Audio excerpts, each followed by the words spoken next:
AITA for kicking my girlfriend out after she told me to sleep on the couch? I'm Caleb Walker, 28 years old, and I think I just detonated a 2-year relationship with a single word and a locksmith. The house is mine. That's the first thing you need to know. I inherited it from my grandparents a few years ago. It's not a mansion, but it's a solid 3-bedroom ranch-style house in a decent suburb, and the mortgage is paid off. I'm the one who pays the property taxes, the utilities, the insurance, everything. My girlfriend, Jessica Davis, is 26 and moved in about a year ago. We didn't have any formal lease or anything. I loved her, or thought I did, so I didn't think it was necessary. She pays for her car, her cell phone, and splits groceries with me, nothing more. No rent, no share of the bills. I was happy to provide her with a stable, comfortable home. I thought we were building a future together. Yesterday morning, she dropped the bomb. I was making coffee when she walked into the kitchen, scrolling on her phone, didn't even look at me. She said, "Good news. Brooke and Paige are coming to live with us." I stopped pouring coffee. Brooke and Paige are her 2 best friends. They are a lot. They currently share a small, overpriced apartment downtown and are always complaining about their landlord. Live? As in, actually live here? Like, with all their stuff? Yeah, their lease is up at the end of the month, so it's perfect timing. I just stared at her. She finally looked up, slightly annoyed, as if I were slow on the uptake. "And where are they going to sleep?" "We don't have furnished spare rooms." Jessica shrugged nonchalantly. "Obviously, they'll take the 2 spare rooms. We just need to buy some air mattresses or something. They don't have much money right now, so they'll live here for a while until they can get on their feet." The silence in the kitchen was heavy. The only sound was the coffee maker gurgling out its last drops. For a while, I could already see where this was going. "Jessica, you can't just decide your friends are moving into my house without even talking to me." That's when things went off the rails. She sighed, one of those deep, theatrical sighs, and finally put down her phone. "Honey, don't be like that. The house is big, we have space. They're my best friends, practically family. You wouldn't kick out family, would you?" "They're not my family. And where are we going to sleep? Do we get the master bedroom?" She gave me a bright, breezy smile, the kind that says, "I've already thought this through and you're going to hate it, but I'm going to say it anyway." "Well, Brooke and Paige can take the master bedroom since there are 2 of them, and it has the ensuite bathroom. You can take one of the small rooms, and I'll take the other." Then she paused, looked me up and down, and added, "Actually, come to think of it, you barely use your room anyway. Always on your computer in the den. You can sleep on the couch for a bit. It's comfortable." "Sleep on the couch?" "In my own house. The house my grandparents left me. The house I pay for, that I maintain." I was being demoted to a guest in my own home. Something inside me just snapped. Not with a shout. It was a cold click, like the sound of a deadbolt engaging in my mind. All the small concessions, all the times I'd let her entitled behavior slide, coalesced into a single moment of absolute clarity. I looked at her, at this woman I thought I loved, who was dismissing me so casually just to make her friends' lives easier, and I smiled. A calm, genuine smile. Okay. Her expression completely changed, a relieved grin spreading across her face. "Oh my God, babe, seriously? I knew you'd understand. This is going to be so fun, like a permanent slumber party." She grabbed her purse. "I'm going to the Daily Spread with the girls to give them the good news. We'll start packing their stuff this afternoon. Love you." She pecked me on the cheek and walked out the door. I stood there for a moment, coffee forgotten. Then I went to the window and watched her beat-up sedan drive away. As soon as it was out of sight, I picked up my phone. First call, a 24-hour locksmith. "Hi, I'd like to schedule an urgent complete lock change. How soon can you get here?" Second call, a local moving and storage company. I explained I needed a tenant's belongings professionally packed and taken to a storage unit. I paid for 3 months up front. The locksmith arrived in 30 minutes. While he worked, I started gathering Jessica's things. I was methodical. Clothes from the closet and drawers, makeup and toiletries from the bathroom, her laptop, the ridiculous collection of scented candles, everything that wasn't mine. The packers arrived an hour later, fast and efficient. They packed everything. Her clothes, the few pieces of cheap furniture she'd brought, even the framed photos of us. By 2 p.m., every trace of Jessica was gone from my house. I took the storage unit key and the folded receipt, put them in a clear Ziploc bag, and taped it conspicuously to the front door, right above the new deadbolt. I spent the rest of the afternoon cleaning the house from top to bottom. It felt lighter, quieter. I knew the storm was coming. I just didn't expect it to take so long to hit. A flood of calls and voicemails later that night. I put my phone on silent. I sat on my couch, in my quiet house, and read a book. It was a relief. The real fireworks started this morning. I woke up to over 50 missed calls and a wall of text that painted a very clear picture. Apparently, after realizing they couldn't get in, they had to take their rented U-Haul, full of their combined junk, back to their old, cramped apartment complex across town, which they'd already officially vacated. They spent the night sleeping in the U-Haul because they had nowhere else to go. I finally decided to answer one of Jessica's calls this afternoon. I wanted to hear it. Screaming, almost incoherent. "Caleb, you're a psycho. You kicked me out. You threw away all my stuff." "I didn't throw anything away, Jessica. Your belongings are in a climate-controlled storage unit over in Mapleton. I paid for 3 months up front. The key and address were taped to the front door. You can't just kick me out. We live together. You know I live here. You were a guest who tried to move 2 more people into my house and relegate the owner to the couch. I simply refused your new terms of occupancy." I heard a muffled sound, and then another voice came on the phone. "Brooke, listen, you jerk. You can't do this to her. We have rights." "What rights are those exactly?" "The right to live rent-free in my house." "I don't think that exists. We're going to sue you for illegal eviction." "Great. Tell your lawyer that your friend, who paid no rent and whose name isn't on any legal document for this property, was asked to leave after she unilaterally tried to change the rules and move you guys in. Let me know how that goes." I heard Paige yelling in the background, something about me being a toxic monster. Jessica came back on the line, crying now. "I can't believe you did this to me. I have nowhere to go. My friends don't either. You're putting us out on the street. That sounds like a problem for the 3 of you to solve together. Yesterday morning, you seemed pretty confident in your decisions. I'm sure you'll figure something out. But I love you." "No, you don't. You love what I provide for you, and that's different. You were so sure of your plan, you didn't even consider my feelings. You assumed I'd just accept it. You were mistaken." I hung up. They've been trying to rally support. Some mutual friends texted me, asking for my side of the story. I just sent them a screenshot of the text where Jessica said her friends were moving in and I could sleep on the couch. Most of them went silent. I feel a strange mix of numbness and resolve. It hurts that 2 years of my life ended like this, but the sheer, brazen arrogance in their voices confirms I did the right thing. This wasn't a relationship. It was a resource to be exploited. The silence in my house tastes like peace. Update 2. It's been a hectic week. The entitlement didn't just knock. It tried to break down the door, literally and figuratively. 3 days ago, I was working from home. I'm a software developer, mostly remote, when the doorbell rang. I checked my Ring camera. It was Jessica with Brooke and Paige. Jessica was put together and looked rehearsed.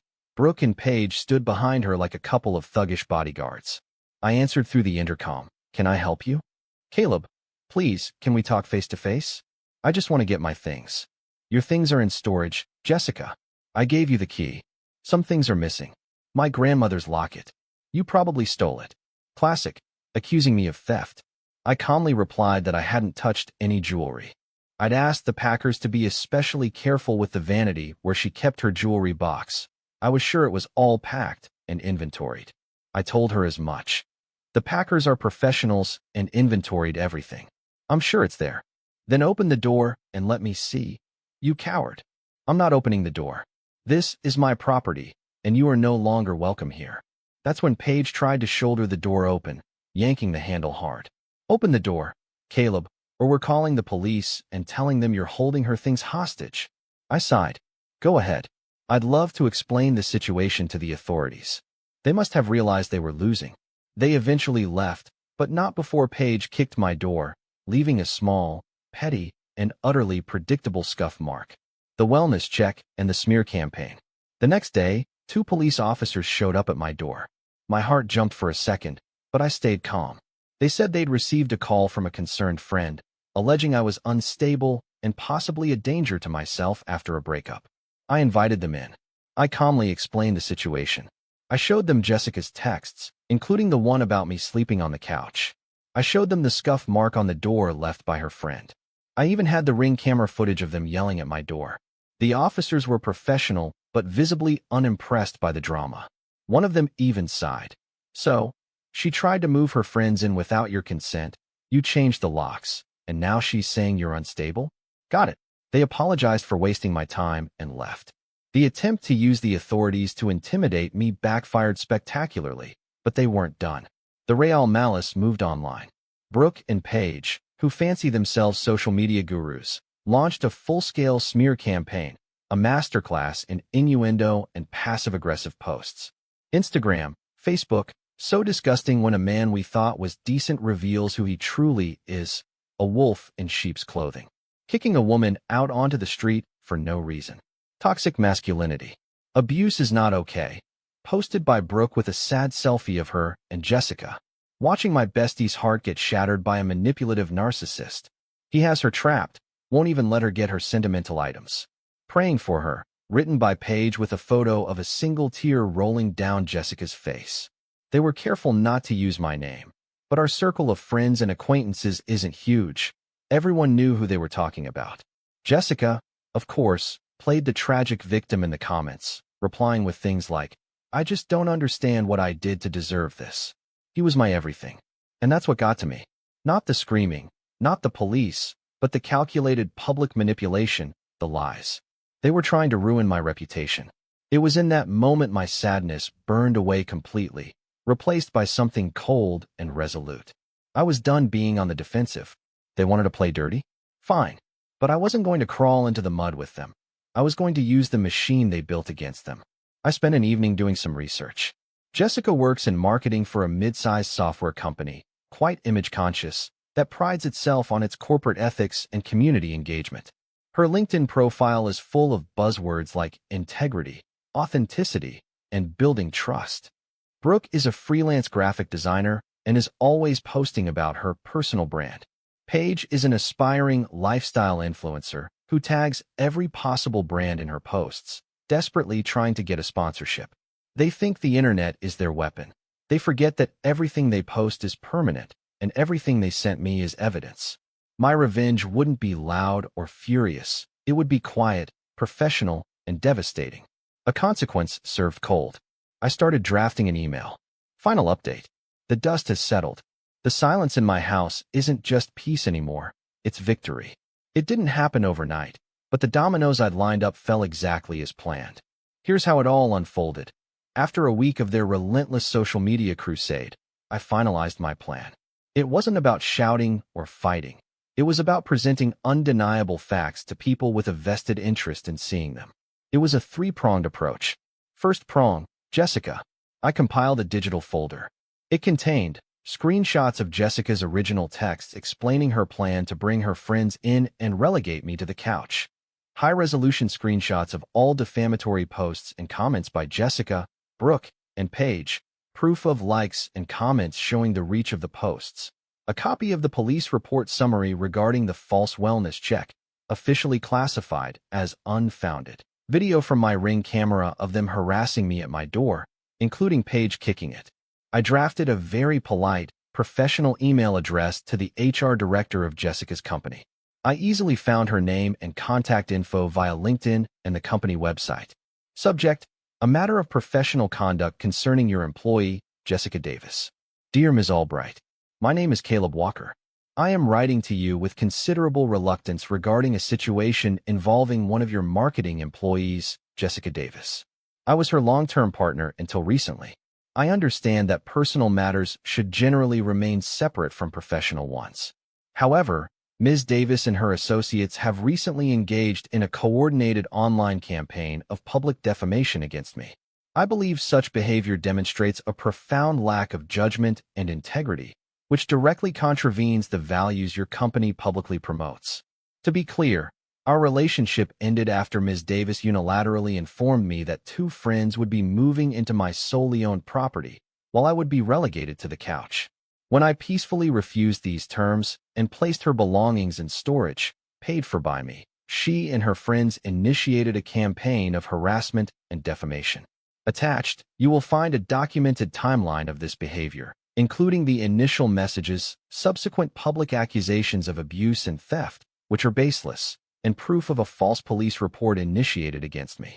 This public campaign, visible to anyone, directly contradicts the image of trust and authenticity that Ms. Davis, as a marketing professional, is presumably paid to represent. I am not seeking any specific action from your end, but I felt ethically obligated to inform you about the character of the person representing your brand in the public sphere. Sincerely, Caleb Walker. I attached the folder as a password-protected zip file, password provided in the email, and hit send. Second and third prongs, Brooke and Paige. This required a bit more digging. I found the property management company for their old apartment complex. Brooke had foolishly tagged the complex in several old Instagram apartment life posts. I sent a similar, adapted email to the management company. I included the video of Paige kicking my door and screenshots of messages where they discussed their failed plan to move into my place, framing it as a heads-up about the character of former tenants they might consider renting to again, should they apply. For Paige, the aspiring influencer, it was even simpler. She had tagged dozens of small and local brands in her smear campaign posts, hoping for sympathy or engagement. I contacted 5 of the most visible ones: a local coffee shop, a yoga studio, a boutique clothing store. I sent them the same dossier with a simple note. FYI, this is the individual associating your brand name with her posts depicting this behavior. The consequences weren't immediate, it was a slow burn. 3 weeks after sending the emails, I heard through a mutual acquaintance that Jessica had been placed on administrative leave. The company opened an internal investigation into her conduct. A month later, the news came. She was officially fired. Reason given: violation of the company's social media policy and code of conduct. The documented public lies and the aggressive behavior were a liability the company couldn't tolerate in a marketing role. The repercussions for Brooke and Paige were harder to track directly, but I pieced things together through social media and a bit of local gossip. About a month ago, Brooke posted a long rant on Facebook about how impossible it is to find an apartment and how unfair landlords are. Turns out, the management company I contacted shared my information with my permission after they reached out with a local network of property managers. They were effectively blacklisted from most reputable buildings in the area. Paige's influencer dreams collapsed.